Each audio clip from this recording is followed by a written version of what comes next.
Welcome to the No Horsing Around Week 1 training camp review, guys. I just thought I'd hop on here. I know Steven had did a video the other day, and I wanted to get in here and just kind of, do a recap on what's going on with Colts Week 1. Obviously, the big news, Carson Wentz, right? I mean, just devastating news.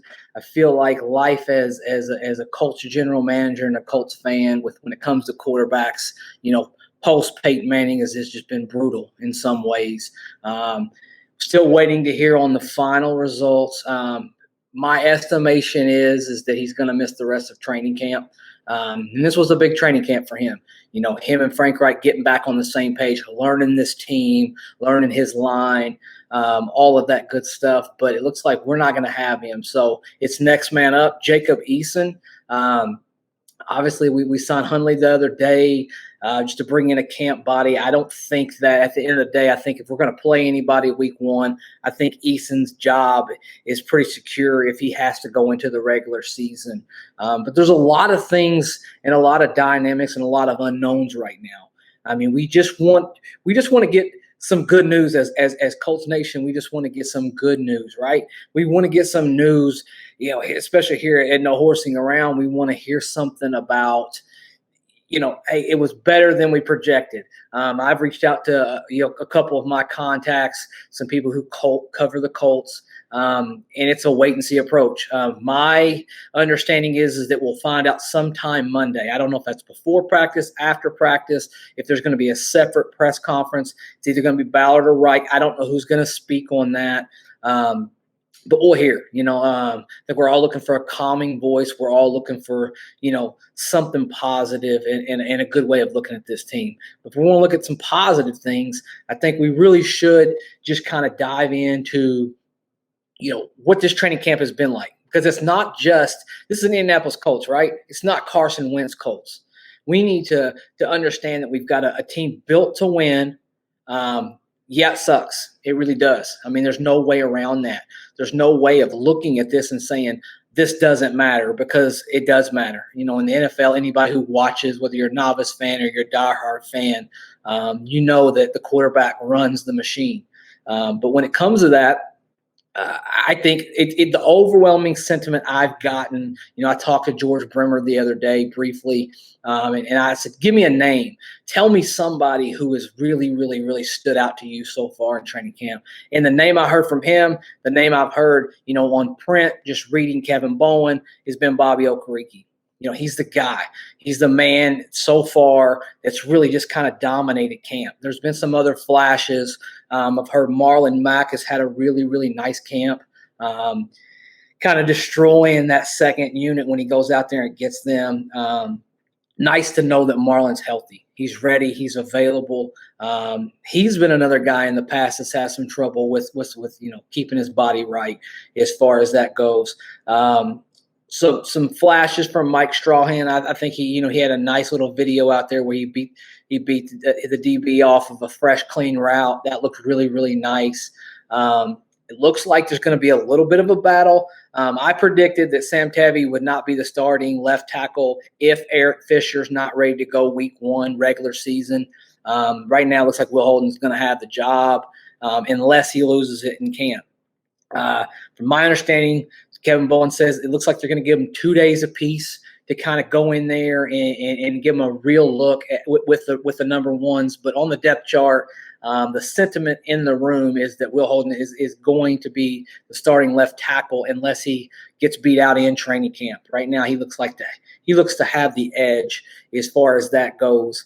Not a lot of other things, super big highlights. That incredible, 40, 45, 50-yard bomb that Carson had, kind of scrambling and rolling out of the pocket. And that's the thing that, we're excited about, right? We want to see that. And that's what puts such a bummer on the fact that we have to be delayed and we're not going to get to see him. Not expected to be season ending, though. I don't think that from anybody that I've talked to, anything that I've read, it's not that I know a whole lot more than anybody else would know.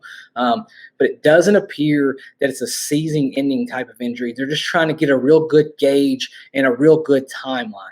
You get the sense that they got one shot at this, right? They get one chance to treat this injury the proper way, to let him heal the right way, to where this is not a lingering, nagging issue all season long. That's not what we want.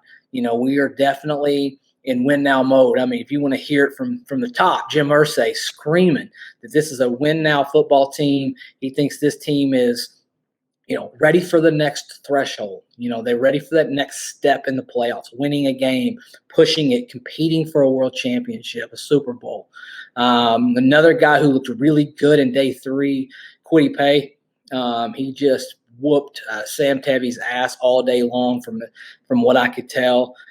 Good for him, man. A rookie who's, seems like every single day, they present him a new challenge, and he's really starting to kind of pull it in and grasp it.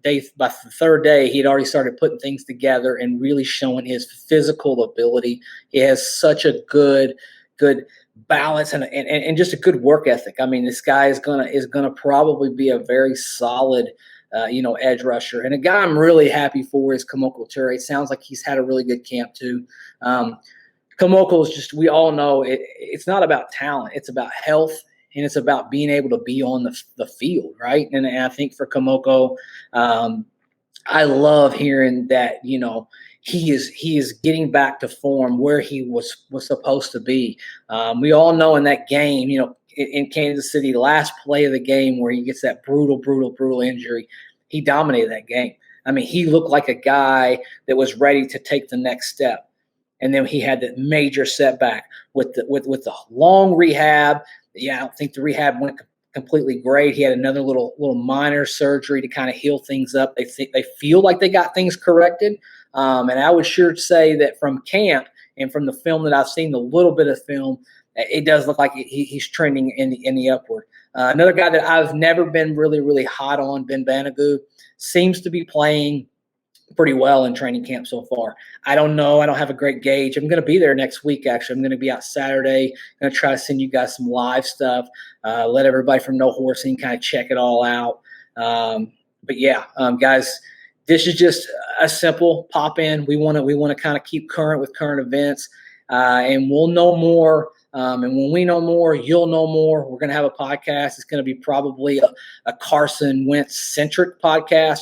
But we don't want to forget about the rest of this football team. I mean, I think we still have a damn good football team, a team that can win. We just got to see what Jacob Eason's got. So let's go out there and let that ball fly around. It's going to be really nice to have Frank back. We need a calming voice in that huddle, right? We need a guy who's there, a true leader. And having Frank back for Jacob Eason, I think that is just – number one. I mean, the most important thing when you're a young quarterback, and for all intents and purposes, he's almost like a red shirt rookie. He didn't get to do any of the stuff that you would normally do in training camp. He didn't get to do any preseason snaps. He's going out there. He's thrust out there in this limelight. And I expect him to compete. I expect him to compete. I expect him to go out there and at some point they're going to say, cut it loose, man. Let's see what your arm's all about. Let's see if you can play in this league. I mean, this is his shot. This is his opportunity. There's been many players over the course of the NFL that have found a way in moments like this to make their name known and turn themselves into something more than just a role player or a backup quarterback. So I'm excited. I'm not going to let myself get just completely down based off of this Carson Wentz news. We're patiently waiting here at No Horsing Around. We look forward to it, and we look forward to covering more as the training camp goes. I think Steven and I are going to have a podcast recording tomorrow night. Once we find out about Carson, we'll let you guys know everything. Give us our thoughts. We'll do our normal No Horsing Around podcast, but just want to jump in real quick, do a No Horsing Around training camp week 1 review. And like we always ask you guys, like, rate, review, subscribe. I just want to thank the Lounge Room Network for putting this on and letting us, use our platform and our voices. And most importantly, thank you guys for tuning in, man. It's just so exciting what we got going, this momentum. Everybody's joined the No Horsing family, and let's just have more members. And let's all get together and let's enjoy this season. I still think this season can be special. So for now, thanks, guys. We'll see you soon.